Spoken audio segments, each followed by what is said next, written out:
কে তুমি? এভাবে কেন দেখছো? জীবনে কখনো মেয়ে দেখোনি? মেয়ে তো দেখেছি, কিন্তু এরকম মেয়ে কোনোদিনও দেখিনি। আগে বলো, আমায় ধাক্কা দিলে কেন?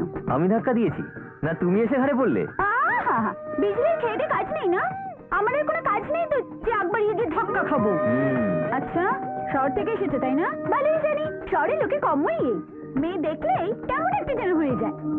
এই বিজলি তোমাদের ঠিকই চেনে। না না বিজলি, আমার কথাটা শোনো। আমার নাম জানলে কি করে? স্বপ্নতে খালি বলে দাও পদ্মপুকুরের রাস্তা কোনটা। পদ্মপুকুর কেন?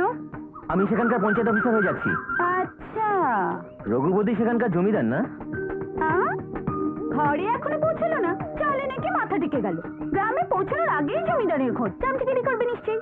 শোনো, এখান থেকে বাঁয়ে যাবে, আবার বাঁয়ে গিয়ে বাঘ ঘুরলে পদ্মপুকুর এসে যাবে। যাও গিয়ে বাঁচাতো।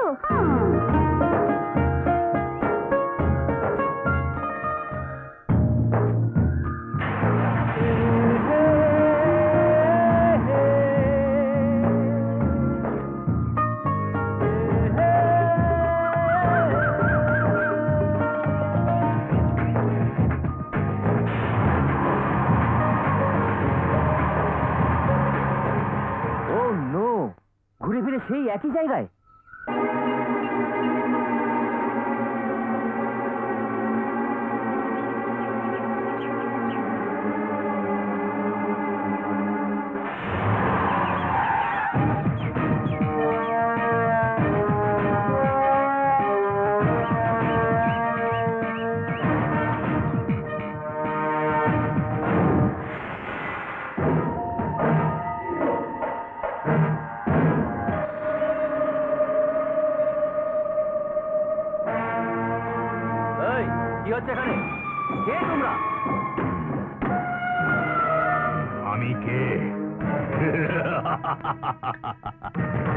এতদিনে কেউ যেন প্রথম জিজ্ঞেস করলো আমি কে।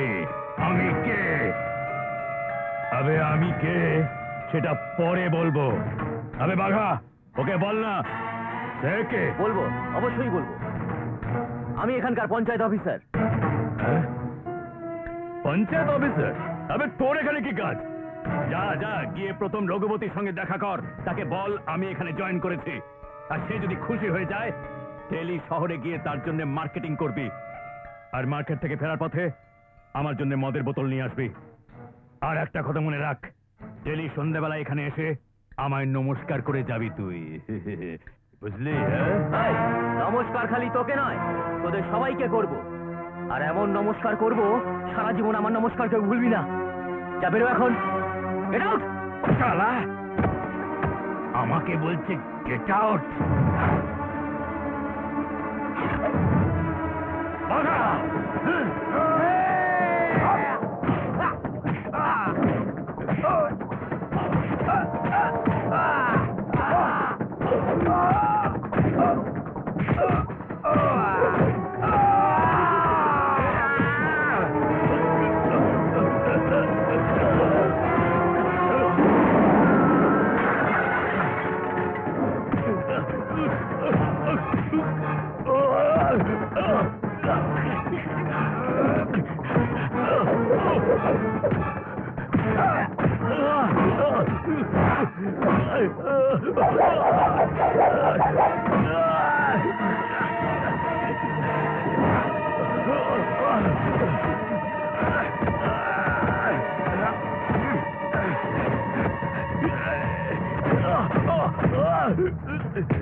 সর্বসাধারণের উপকারের জন্য এটা তৈরি হয়েছে, তোমাদের মদ মাংস খাওয়ার জন্য এটা নয়।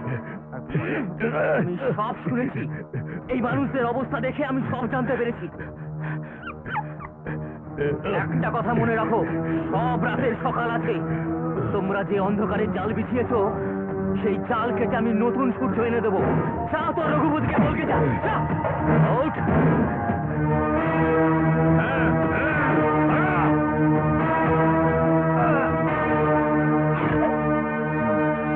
এখানকার পিয়নকে আগে আমি।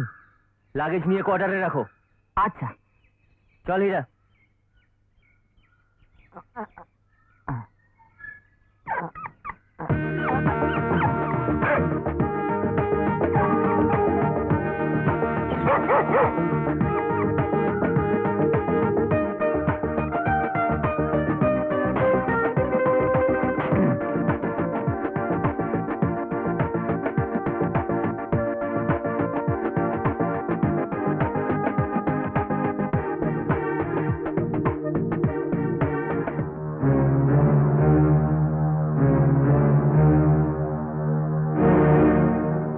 কত বছর হলো এখানে লোক থাকে না?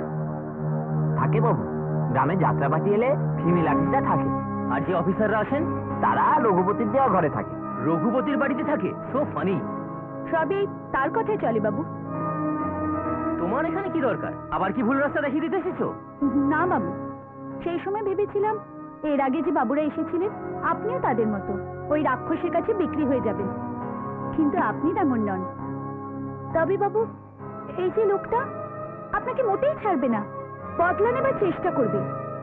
আজ পর্যন্ত কেউ যা করতে পারেনি আপনি করেছেন, ওদের গায়ে হাত তুলেছেন, ভালোই করেছেন। তবে আচ্ছা বিজলি, এখন তো সরকার অনেক সুবিধা দিচ্ছে, যেমন ইন্দিরা আবাসন, জহর রোজগার যোজনা। সেসব এখানকার লোক পায় কিনা? সব টাকা আসে বাবু, কিন্তু চলে যায় সেই একটাই লোকের পেটে। এখানে সেটা বলতে গেলে মুন্ডু যাবে। জানেন, আজ সকালে একটা লোক চটি পড়ে তার সামনে দিয়ে গেছিল বলে সে তার পা দুটো কেটে দিয়েছে। তার সব অন্যায় অত্যাচার এই পদ্মপুকুরের মধ্যেই সীমাবদ্ধ রয়ে যাচ্ছে। কেউ কিচ্ছু জানতে পারছে না। এখানে সকলেই পরাধীন। কত অন্যায় যে সে করে চলেছে, আর তার সাথে জুটেছে ওই রাঘব আর রাজারাম। রাঘবকে তো চিনে গেছো, আর ওই রাজারাম। রাজারাম আজ কি দেখছে? ওরে বাপরে বাপ, সলিড মান দিয়েছে বাবা, পাকা আমের মতো ফুলে আছে। আমার এও দেখতে হলো। ও হো হো হো হো হো, ও হো। আরে তোমরা এত লোক ছিলে, সে একটা লোক সে তোমাদের এরকম করে মারলো, অথচ তোমরা কিচ্ছু করতে পারলে না। এই রাজারাম, এই রাঘব কি করতে পারে কি না পারে আর কেউ জানুক না জানুক, তুই ভালোভাবে জানিস। আরে মালটা পেটে পড়ে গেছিল বলে মাঠটা ঠিক জায়গায় পড়েনি, না হলে এ হাতে 5-5টাকে উড়িয়ে দিয়েছি। সে তো কালকে ছোঁড়া। রাঘব, নতুন জুতো পরলে ফোসকা পড়ে, 2-4 বার পরার পর আস্তে আস্তে সব ঠিক হয়ে যায়। ওই শহরে বাবু নতুন এসেছে, রঘুপতি রাঘব রাজারামের বিষয় কিছুই জানে না। জানলে আপনা আপনি এসে হাঁটু কেড়ে বসবে আর আমাদের জন্য পেগ তৈরি করবে। আর যদি না মানে, আগে সাপকে ধরার আগে তার 20 দাঁত ভাঙা দরকার, তারপরে যত খেলাবার খেলান। রাজারাম কেন আগ বাড়িয়ে কথা বলছো বলো তো? থামো। এই তোমরা যাও যাও। যা যা যা। রাজারাম, কখনো তো আমাকে একটু ভালো মুডে থাকতে দেবে নাকি? আচ্ছা, আমার আরতিকে দেখতে পাচ্ছি না তো। তার ঘরেই থাকবে। থাকবে না, কোথায় আছে দেখো। আমরা যে এত আয়েশ করছি সব সেই সোনার ডিম দেওয়া মুরগির জন্যে। যদি সে উড়ে যায়, কি কেউ তাকে উড়িয়ে নিয়ে যায়, তাহলে আমরা সব উপবাসে মরে সাফ। রঘুপতি রাঘব রাজারামের বিনা অনুমতিতে একটা পিঁপড়েও পঞ্চায়েতের সীমানা ডিঙিয়ে যেতে পারবে না।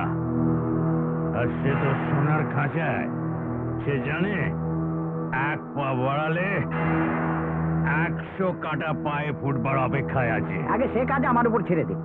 কাল সকালে মহাদেবের মন্দির থেকে পুজো করে আসার পরে সব ফাইনাল করে ফেলবো।